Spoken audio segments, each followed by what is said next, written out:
Welcome, everyone. Give us a few moments just to make sure everyone's logged on, and we'll get the PowerPoint up on the screen, and then we'll go ahead and get started.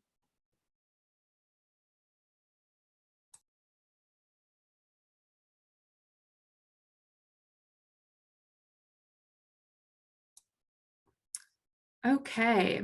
Hello, everyone. My name is Mimi Mudd, and I want to welcome you to the first webinar of the 2023 Spring Family Webinar Series. Tonight, I'm joined by my colleagues Peggy Hermes, Associate Director of Campus Life, and Dominic Jackson, Assistant Director for Campus Life. We're excited that you've chosen to join us for tonight's conversation about student engagement and leadership on campus. Some information before we get started. First, we want to make sure you all know how to submit questions using the Q&A feature in Zoom. You'll notice that we've given you the ability to ask your questions via Q&A rather than the chat. Our professional staff within student transitions and family programs is here to help field those questions. So to make sure you know how to use the Q&A feature, we're going to ask you to please share the city from which you are watching, and we'll name a few of them live on air in a few minutes. Second, we will be showing a PowerPoint created by our panelists during tonight's webinar. However, if you prefer to download this PowerPoint and follow along on your own, we will share a link to that in the chat. As a note, in the chat feature, we will be sharing links throughout our presentation tonight and potentially some email addresses. Third, this webinar is being recorded live. Next week, it will be uploaded to the families.wustl.edu website. In a moment, we'll hear from our panelists about student involvement and engagement on campus. If something they say sparks a question, don't forget to send it to us using the Q&A feature. After the presentation, we will move into the Q&A portion of the evening. Before passing things along to Peggy and Dominic, I want to share some of the places people are joining us from tonight. We have families tuning in from Sacramento, California, Dallas, Texas, and Fort Collins, Colorado. Now, since I know you all want to hear more about student engagement and leadership on campus, I will turn it over to Peggy and Dominic. Hello, everyone. My name is Dominic Jackson, and as Mimi has introduced me, I am one of the assistant directors here in Campus Life. I'm taking it as a very good honor to come and share with you all today and kind of give you some information on student involvement and engagement and on what leadership looks like here at WashU. And so we're going to dive right in, and Peggy will tag in a little later. But as we're looking at contacting us and things of that nature, I think it's very important to realize who our staff is. And we have a very diverse staff over in Campus Life, a very robust staff. Everyone kind of has their specialty, but the thing about it is that even though we specialize in different things, we all help each other out. So very, very tight-knit staff over here in Campus Life. And so if you ever have a question and don't know who to ask, feel free to search any of those names on the WustL page, and we'll be able to get you into the right direction to the right office. So that's always a good thing to kind of look at. So once you get past that stage and into what Campus Life actually looks like, one of the things that we oftentimes, go ahead, thank you. All right, so one of the things that we actually like to look at is just think about our overall mission over here, and one of the things we really like to drive is so Campus Life empowers students to discover and define themselves and their communities through advising programs and resources. And so they can look a variety of different ways, but one of those biggest pieces that we like to look at are those verbs at the end: advising, programs, and resources. So we like to make sure that we're giving students that one-on-one approach and that group thing, and we'll talk about a little bit about that a little later. We make sure that we're supplying programs that are build community, programs that are going to build co-curricular items and things of that nature, and then also supplying resources that go beyond just saying, oh, here's a pencil, here's a pen. What does resources look like? So make sure that we're supplying things that our students will actually need to be successful. So we're going to dive into some of those things as we are going through the presentation tonight. So as I mentioned, co-curricular experiences, connection, community, and impact. Those are going to be some of our four biggest things we kind of dive into tonight. And if you like to say, if you have any questions while we're going, please feel free to ask, and we'll make sure we answer them at the end. So let's talk about co-curricular experiences for just a minute. So realizing that co-curricular experiences are going to be those that you're both learning something that's going to benefit you both educationally, and then as well as professionally. So one of the biggest things about college, I believe, is that coming, you get to learn a skill set that you can use, whether that be communication, time management, things of that nature that you can use beyond your 4 years or sometimes 6, depending at a particular institution. So we're going to look at a couple of things as we're going through. Yeah, perfect. So Aston has a theory of involvement. This theory basically says that the amount of physical and psychological energy that the student devotes to their academic experience. An example of a highly involved student is one who devotes considerable energy to studying, spends much time on campus, participates actively in student organizations, and interacts frequently with faculty members and other students. I know that's like, what does that have to do with my student? One of the biggest things is realizing that's number one thing is that students devote considerable energy to studying. I know WashU has a stigma, and a lot of our students feel like once they get here, they have to join so many different groups, so many organizations, so many different types of things, and always a stretch so thin. But understanding that as much time as they're spending in all these extracurricular activities, they should also be spending time in studying, spending time actually participating in things that are coursework.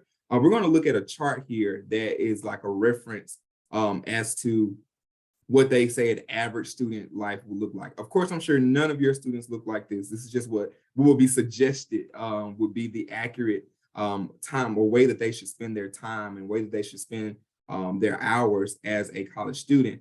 Of course, we recognize that this is probably, sleeping is probably going to be more towards the 4-hour range, recognizing that they spend a lot of time doing other things, and then finally circling back to during the remainder of this. But I believe that this is a general or accurate depiction of what it should look like as a college student, and recognizing that, of course, that these can vary and fluctuate as time permits or as things happen. But this is a general look. But we're going to look at another chart real fast, another diagram here of what does it look like to really be engaged. So one of the things we talk about in campus life is realizing that engagement looks completely different for everybody.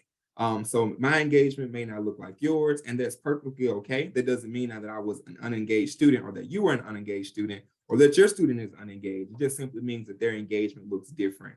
One of the things about that is that, so we do like an initial engagement. So you attend one campus event every month, whether that be a basketball game, a football game, or there's a group that you follow, and they are, having something annually, whatever that looks like, and they're attending that. That is engagement. And honestly, that is sufficient. If that's all that you have time for, that's okay.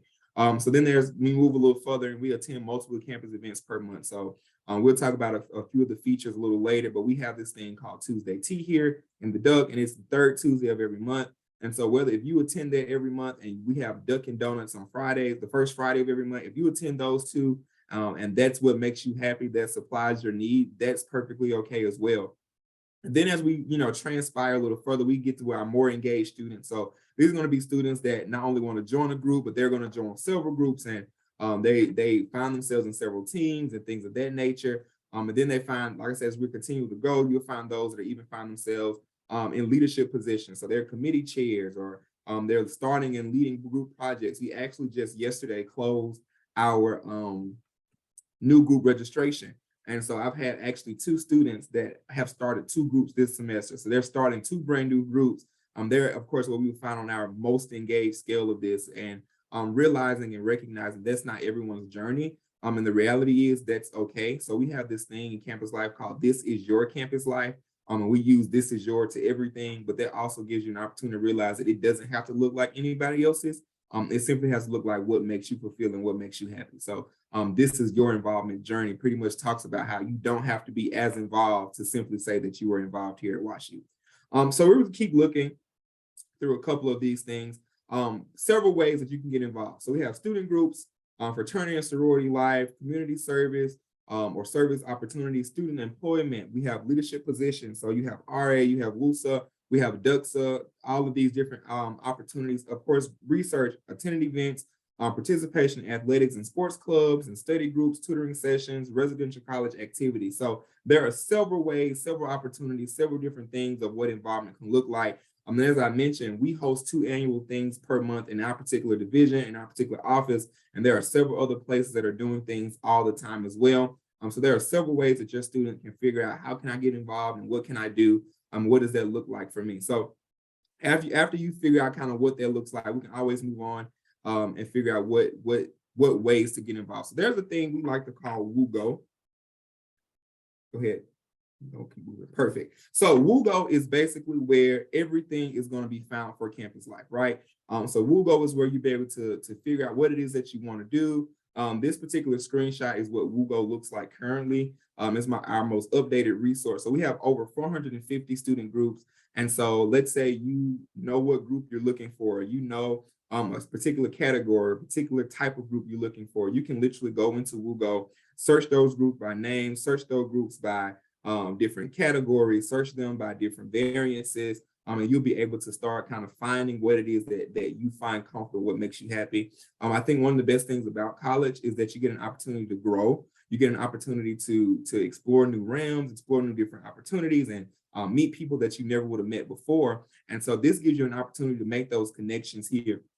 So WooGo, like I said, is our virtual platform. I see that they put the link into the chat. And so if you ever, want to see something, or your student is saying there's never anything going on campus, look on WooGo for them and be like, well, actually, there's this happening right now. You should go. And it gives them an opportunity to kind of know and kind of where to find all these different things. And so, as I mentioned, you can definitely search those and pull those through various different ways, and you can filter those out. And so one of the best part about it is that it's always updated. And so once you click on an event, it gives you all the details to that event. So it talks about the location, the time. You can even filter out, is there free food at this event? Is there whatever at these particular events? And you can filter those all the way through. That's one of the parts about connection.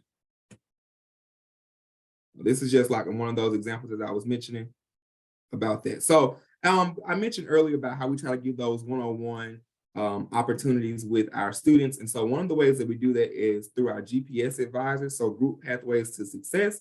And so we have 4 advisors over in our department where you have the opportunity to really meet with them and have an opportunity to build those connections with them based upon what your student group is. So they all have their specialty.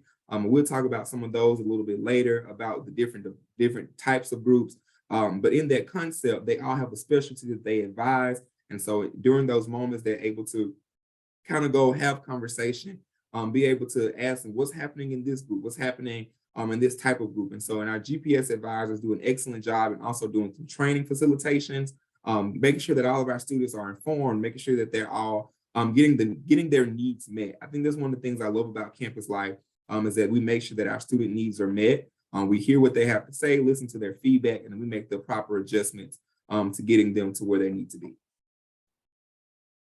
All right, so as I mentioned before, we have that Tuesday tea at 3 every third Tuesday here in the Duck. And then, of course, we have Duck and Donuts. And so that's the first Friday of every month, which is actually happening this coming Friday.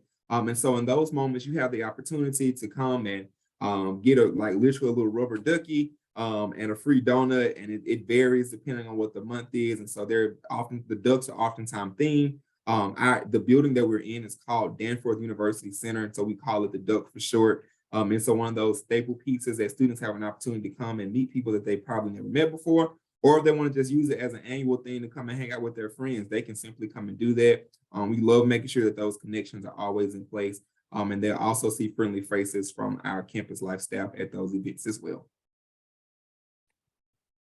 So after you made the connection, we want to talk about community. So as I mentioned before, there are over 450 plus student groups.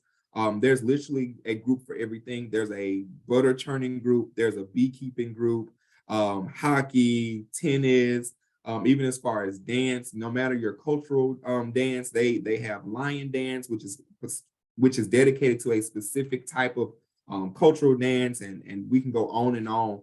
I'm talking about all the different avenues that we have. So after we talk about groups, we can talk about a little bit more about our group type. So as I mentioned about our GPS advisors, they have the opportunity to work with these specializations of groups. So of course you have your academic, pre-professional, service and community, cultural, musical, media, performing arts, political science, recreation, governing, social justice. So no matter what your student is interested in, there is literally something for them. And I think, like I said, that's one of the best parts is that even if they don't know what they want to do, they can just start going to stuff. Most of the events here are going to be free unless it's geared towards a fundraiser or something of that nature. most of their events that our clubs and groups have, they will be free. And so feel free to tell them, feel free to stop by and just see what they're about. General board meetings are also on their WooGo page that I talked about. So a lot of times they register those to let students know when they're having these opportunities for them to join. We just had last week or week before last, our activities fair. And so there we had over 2,000 students just about come and have an opportunity to come and just look at some student groups that we have options available. And they did some recruitment and some signups and things of that nature. It's definitely one of those pieces where you have an opportunity to really meet and connect with people that you probably wouldn't have met before. It's one of the things that we really thrive on is building that community through these different group types and giving them an opportunity to kind of know what they're looking for. All right, so sorority and fraternity life is one of those particular subsects here. Here recently, we have about 15% of our students at WashU that are in fraternity and sorority life. That's about 1,000 students. And so we had the opportunity this past week, bid day just ended. And so we have officially crossed that bridge for the semester, and we'll look at it again in the fall. So there we go with that. We talked about it a little bit. So we have 29 active chapters here at WashU, 9 NPHC, 12 fraternity, 7 women's Panhellenic, and then one of our groups is a Latin-based organization. And so you can find those all on our WooGo pages as well as our sorority and fraternity life, which is, once again, a link is in that chat. So you can click that and kind of look at that at your own leisure. So as I mentioned, we want to make sure we have impact. So here we have our student government, which is called Student Union.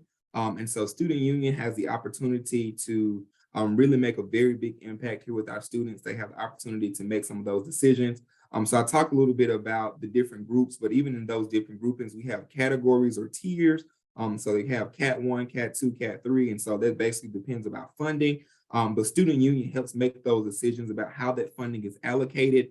There's a portion of your tuition or your students' tuition that is added and it goes to Student Union. And so they help reallocate those funds to make sure that programs are being done. So your students can go and travel and compete for free, or they can, or as close to free as possible, or, be able to have the resources that their group may need. You talk about a group that needs hockey, for example, they need clubs, they need certain types of skis and storage and things of that nature. They help make sure that that money is reallocated to those student groups that they're able to really make the difference that they need and make sure that all their gaps are being filled. And I think that's one of the best parts, as I mentioned earlier, is that we try to hear our students and then respond to them and what they need. And so Student Union does a great job that even after they allocated money, they still have a reserve that students can come and make appeals and be able to get more money for their groups and be able to do the type of things that they need. So that's one of the ways that we make sure we have an impact here at WashU. We also have our lead programs, and so leadership development. We're really big on leadership development. We're actually in the process right now of getting ready to do leadership reviews in this office. And so we have the opportunity to talk to some of our student leaders and give them opportunity to do self-evals. And then we'll do evals as their advisors, and we'll meet in the middle, set goals, and make sure that we're really developing them as best as we know how as professionals. So like I mentioned, we have those signature programs and we have training development, and then there's marketing and assistance. So each office kind of do their own marketing. And so we have marketing over here, entire marketing team that we're able to kind of help sharpen and develop those skills that they may have. So whether that be media writing or even pictures or videography. So we really just make sure that we're capitalizing on our students and their exposure, giving them opportunity to really grasp the concept of what it looks like to work in a professional setting. That's one of our biggest aspects, one of our biggest jewels that we offer in this department. So we bring us back to our mission statement. After all that's said and done, right? Our mission statement simply is to empower our students, right, to discover and define themselves and their communities through advising, programs, and resources. So as I mentioned, that can look a variety of different ways for our students. Advising, you may need a one-on-one approach, you may need a cohort approach, whatever that looks like, we have that. Programming, we make sure that we're consistent. And then of course the resources, what do our students need? Making sure that we're supplying them with what they need, regardless of where they may be found at and during their time at WashU. So that's going to be a little bit of my spiel, and I'm going to give this opportunity now to answer a few questions. Peggy is also here. She's going to help me answer some questions that's come up. Our contact information is also listed. Y'all are moving fast in this chat. I love it. So our contact information is also listed there, where you'll be able to kind of reach us as should need be if we don't get a chance to answer your question on tonight. Great. Thank you, Dominic, and thank you, Peggy, for sharing that insightful information. We have a question prepared that we know that many families are probably wondering to kind of kick us off on the question and answer part of this evening. So that question is it ever too late in a student's undergraduate career to start a new activity or join a club, especially for those older students who might have had limited opportunities due to the pandemic? Absolutely not. I think, like I said, I really brag on this department a lot. So I've only been here about 3 months now, going into month 4. But at previous institutions I've worked at, everything was kind of limited. It's like, you got this, that's all you got. You know, if you want something new, it's hard to develop it. But being here, I've loved the fact that we always encourage students to do something new. Like I said, they literally have a butter churning club, like literally. So you can do whatever it is that your mind can think of. But there are timelines and deadlines, of course. And so in the fall and in the spring, we do offer new group registration. And so there's an application in WooGo, of course. So if you ever have a question, go to WooGo. You'll 9 times out of 10 find what you're looking for. But we do have new group applications where they can come and apply, say, this is what I want to do. This is how I want to do it. And so there's literally a checklist that walks them through, sustainability. How can, we support you? What do you need from us? And they are able to answer those questions, and we give them an opportunity to start their new group. This semester, we're looking at about 84 applications total. And so, you're thinking we got 450 groups. What more can there be? 84 apparently. And so who knows what that's going to look like in the fall. So hope that answers that for you. Yeah, I just want to add that starting a new group and getting involved in leadership, and to go back to the involvement spectrum that Dominic showed us about earlier, is like working with your student to really frame what involvement means. It might not mean that it would be great if they wanted to start a new club, but they don't have to. They can show up and join a general body of a group. We have some groups that have different membership requirements, and some are more exclusive or have a recruitment process, and some are you show up 3 times and you're considered a member. And so each group has kind of a different outlet, and I think we have a pretty good balance of both in terms of time and commitment. And so so all of that is kind of dependent on what they're looking for, and we would consider going to an event or joining and becoming a leader of a club, being involved on campus. Great, thank you both. So we're starting to get some questions coming in through the Q&A feature. So just a reminder to our attendees, if you haven't submitted your question yet through the question and answer feature, please do that now. So our next question is, how much of a time commitment are student activities? In particular, this parent or family member is asking about joining an academic sorority, but maybe just kind of like a general broad brush of what does a time commitment look like? Yeah, I can speak to that a little bit. I really think that probably is dependent on the time of joining, like where you are in the process. So maybe for an academic sorority, for example, if they have a recruitment process and then there's a process for your time as a new member, that could look a little bit more time intensive. And then once you're an active member, it probably looks like a meeting an hour a week. And then there could be some supplemental programs that the organization is doing.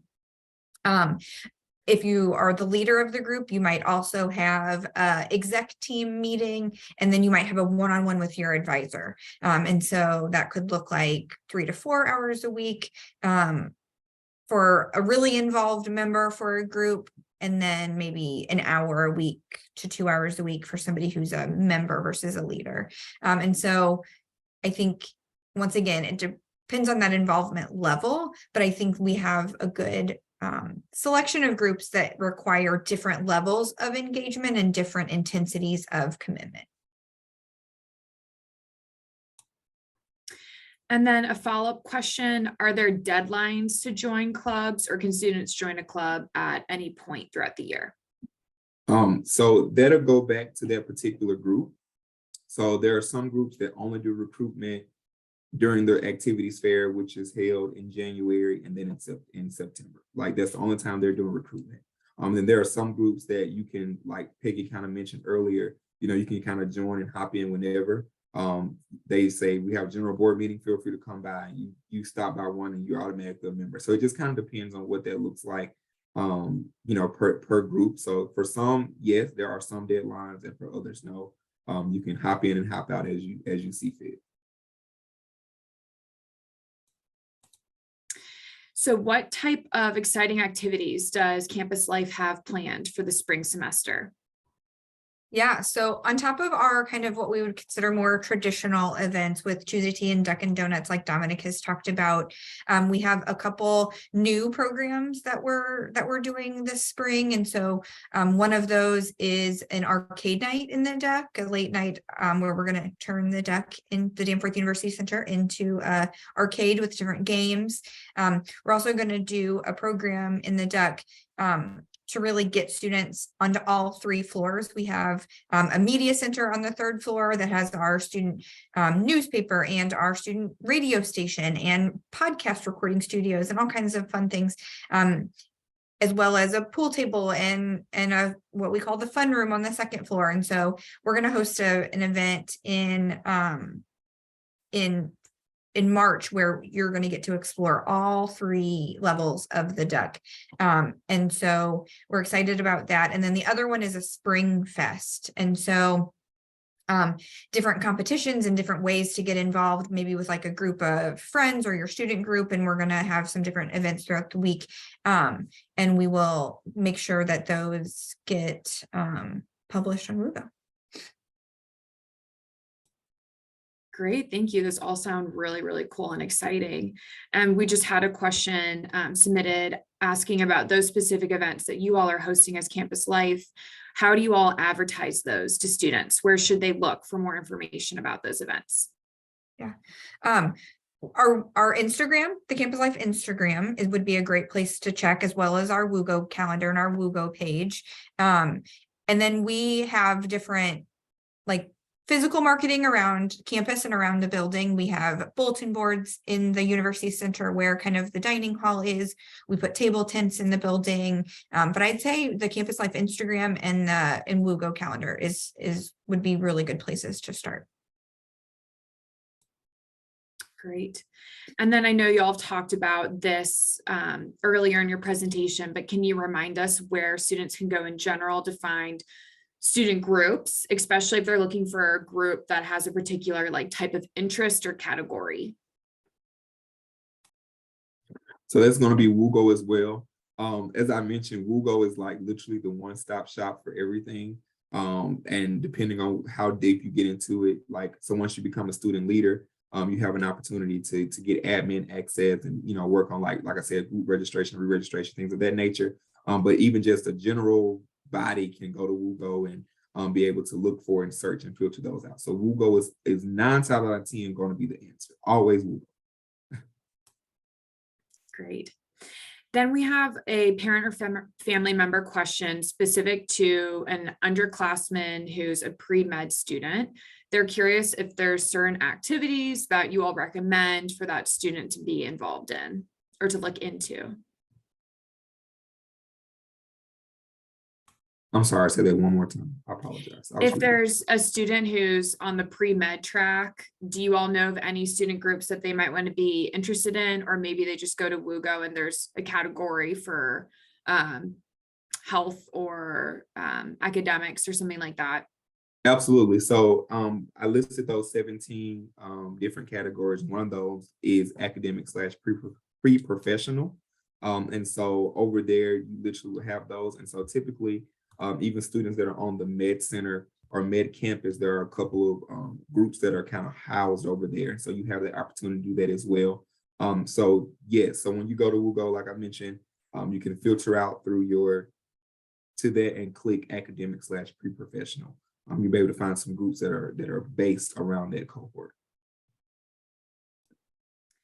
And then I just wanted to do a little plug. Our next series, our next webinar for the family series is specific to pre-health advising. And that's going to be this coming Tuesday That I think is the 7th of February. Yep, this coming Tuesday, February 7th at 5:30. So our attendee or attendees who are curious about that, then definitely come next Tuesday to our webinar to learn a little bit more about pre-health.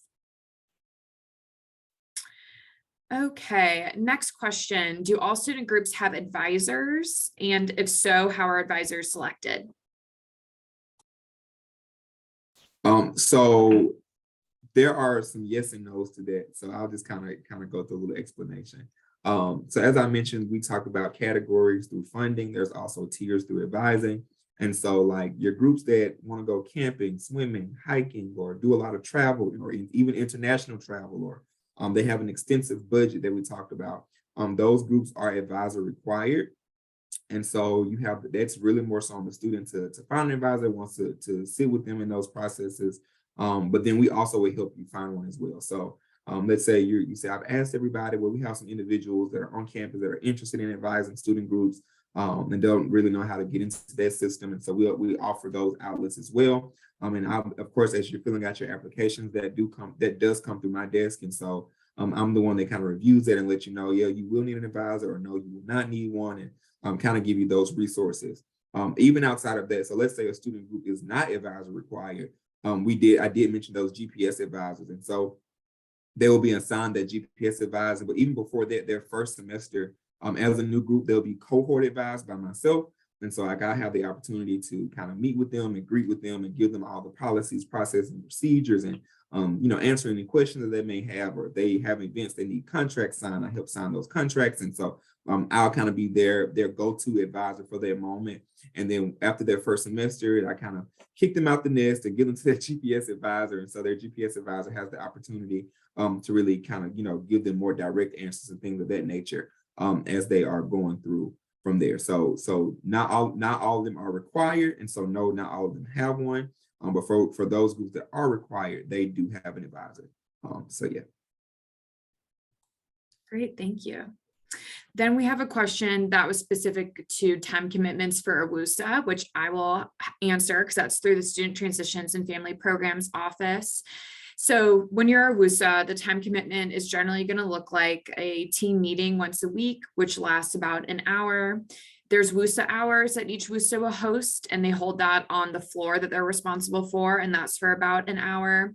And then there's various events that they help out with and support. That time commitment is generally much higher at the beginning of the year when they're assisting with Bare Beginnings, our fall welcome. And I'm just going to refer you all to our Instagram, which is WashU Transitions. And you can learn more and watch some videos of current WUSAs talking about their experience and that time commitment that they have. And that was just plugged into the chat as well. Okay, our next question for you all, Dominic and Peggy. I know you referenced in your presentation, Dominic, about starting a new group and how that I think just closed. Can you just talk a little bit more about that process, what it looks like for a student to start a new group? Absolutely. So once again, through Google, there's a link, and the thing about it is that the application is always open, and those steps are there.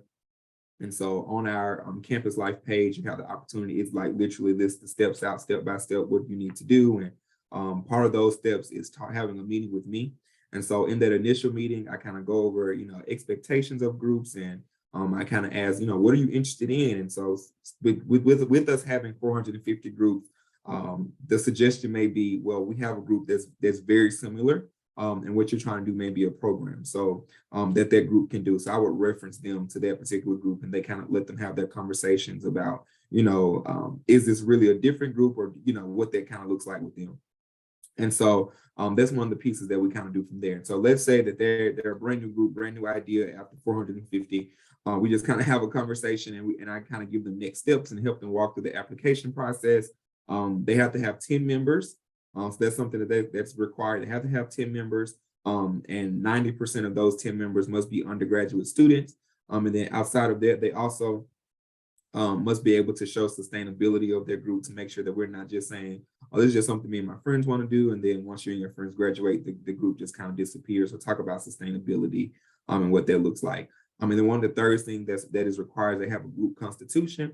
And so we do also offer an opportunity for them to have that constitution, and we do give insight on how to build that and things of that nature to make sure that it's going to be appropriate and sustainable again. So that's one of the things that we try to do. And so after that's done, they submit the application.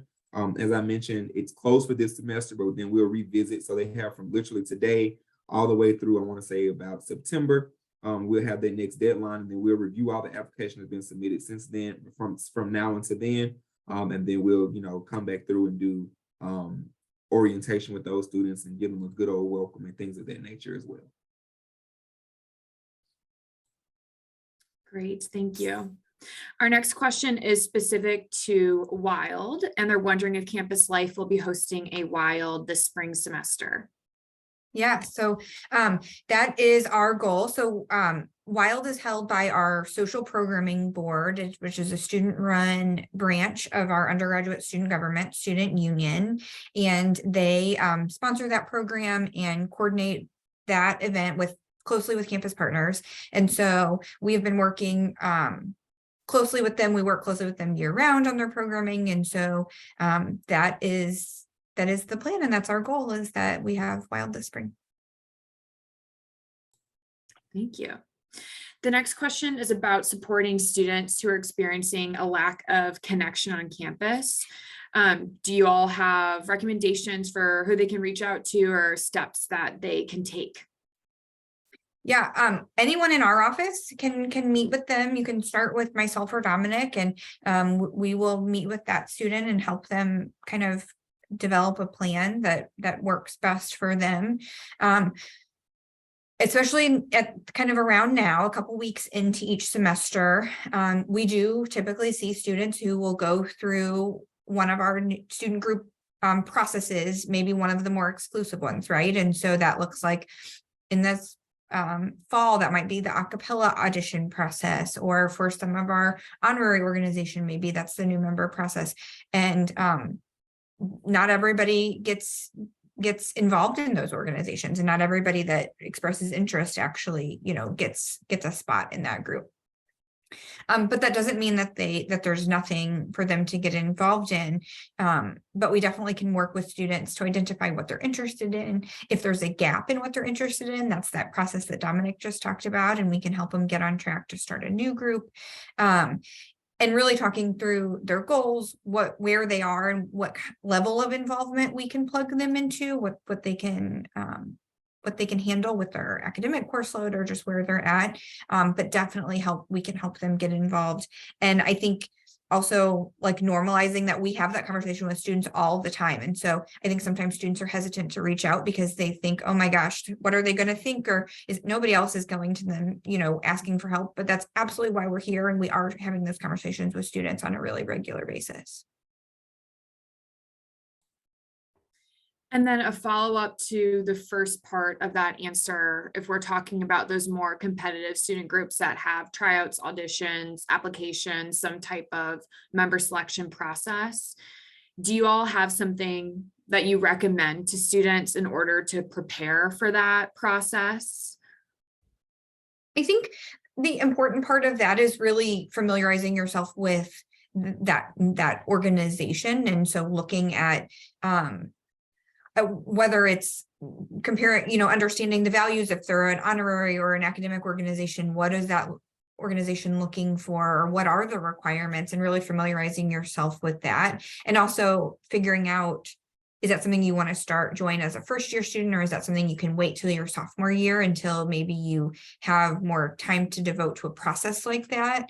I think that is kind of a case-by-case thing. GPS advisors would be a good resource for a group who's trying to prepare, because they're really familiar with their student group types. And so Adam, our GPS advisor who works with our academic and pre-professional groups, I think would be able to sit down with a student and really talk them through what those unique processes look like. Whereas Jasmine, who works with our performing groups, is going to know the ins and the outs of the a cappella audition process. And so they would be a good resource. I also think our students are really good resources for each other. And so they often, ahead of those more time-intensive processes will host info sessions and open houses to even learn about what that looks like before you just jump in and get yourself into that kind of a process. They'll host more general sessions to even just learn about whether you want to go through that process or not.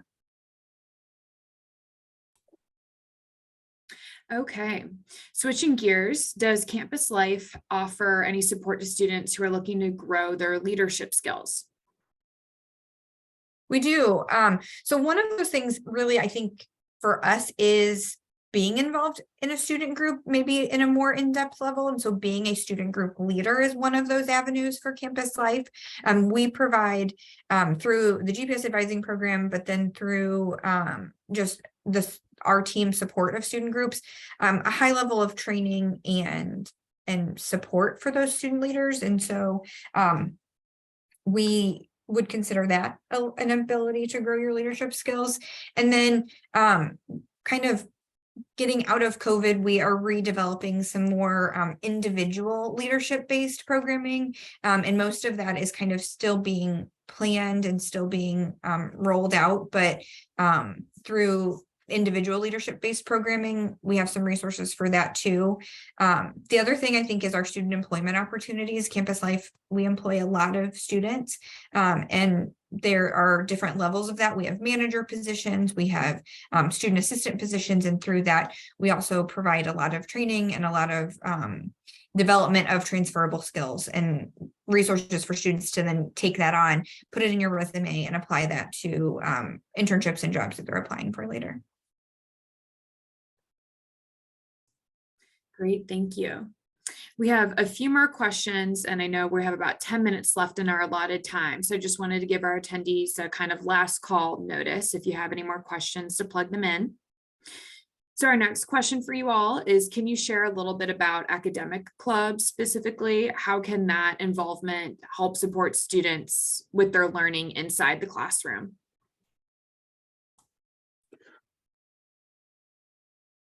We both like muted and unmuted at the same time. So that kind of goes back into that co-curricular experience that I mentioned earlier about how student groups give you an opportunity to learn and grow and develop in all areas, not just outside, but also inside the classroom and professionally. And so when you talk about student groups, a lot of times those that are academic based, they have a particular focus. And so those that are in that focus are in that major or, you know, a similar major or sister major of that nature. And so it gives them an opportunity to really just kind of grow and have that development. We have a literature club here that just filled out an application. And one of the things is that they speak French, they're French majors, the majority of them, they're starting it. And so they're talking about like having an opportunity to learn French in a not as stressful or pressured environment. And so like those opportunities are common upon WashU groups. Understand that WashU is definitely a rigorous institution and, you know, such a high esteem. So having an opportunity to learn those subject matters in situations and environments that are not as strenuous is very much an opportunity and a chance for growth. And so I recommend them. I think that they'll be great. And so very much a building block to their educational degree. Yeah, another thing that I want to add that I think is cool about our co-curricular experience here is really how connected and how supported our student groups are by the different academic units as well. We just went to a training last week put on by Olin School of Business staff that was hosted just for student groups that, you know, are related to the business school, and all of the academic units really support their kind of related student groups in a really similar way. And so a lot of those students are advised by professors in that academic area or that specialty, and are really supporting their in the classroom work in that kind of unique way. In engineering, we have a rocketry club and a group who builds a race car every year, and they're really work closely with the engineering school on that programming. And I know that's a point of pride for the School of Engineering as well. And so I see that connection as a really close one. And I think we're really lucky in Campus Life to get to work really closely with our academic partners in that way. And I think that's kind of unique about our co-curricular experience here at WashU. Our next question is about getting involved in the community outside of WashU. So what's a good way to go about that? And is it pretty common for students to get involved outside of WashU? Yeah, I think so. Community service and engagement is one of our largest group categories in terms of number of groups that are doing that type of work. And so a lot of them, some of them are really broad and just focused on engaging with the St. Louis community. And then some of them are doing really specific work with a specific organization that they partner with. And so I think there's a really good variety of, once again, levels of commitment, levels of time commitment, levels of like skills or focus areas that you need to have versus things that are a little bit just more broadly serving. We have a student group who works specifically to teach violin lessons to, students in the community. And that's really specific and really niche. But then we also have APO, which is a service fraternity who honorary, who really just works overall to make sure that the WashU community is, serving more greater opportunities. And so I think we have a really good spectrum of specific opportunities versus more broad, but also time commitment and different like expertise that you would need to have. And I can't remember if there was a second part to that I didn't answer, Mimi. A good starting point to kind of learn what those opportunities are.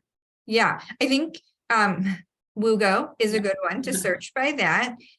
We also, Adam, the GPS advisor who works specifically with our service and community engagement based groups would be great. We also have a great campus partner, the Gephardt Institute for Civic and Community Engagement would be a great starting point. And if we don't have a student group for it, or maybe it's more of an individual opportunity, I think a little plug for them, and they love getting students connected to the community as well. Great, thank you. And then our next question is, how do students tend to balance the time commitment of student groups with their academics? I kind of think that goes back to what I talked about on the spectrum and the little circle pie chart. I think that we have to ensure, and we tell our students, and definitely some of the things I tell the branch students that I directly advise, is that being able to recognize when enough is enough and when too much is too much. And so I think that because our students are so ambitious, which I love the fact that they're always driving and always trying to get to a certain place, but recognizing that at some point you have to stop and rest. And so I think one of the biggest parts about it is make sure that we as advisors and even parents and families and friends have those conversations with our students and be like, okay, I think you should just take a step back. And recognizing that my engagement in a particular group can be me simply being a member. I don't have to be the president of 5 groups. Like, I don't have to be the president of them all. I can simply be a member of some and be the president of one. So I think having that conversation with our students and letting them know, like, it's okay to be a really good president of one group and a really good member of 4 others, and not a really bad president of 5, right? So just kind of being able to have those conversations and letting them know that it's okay to set boundaries was going to be a very big piece and a very beneficial push to our students in that when it comes to that arena.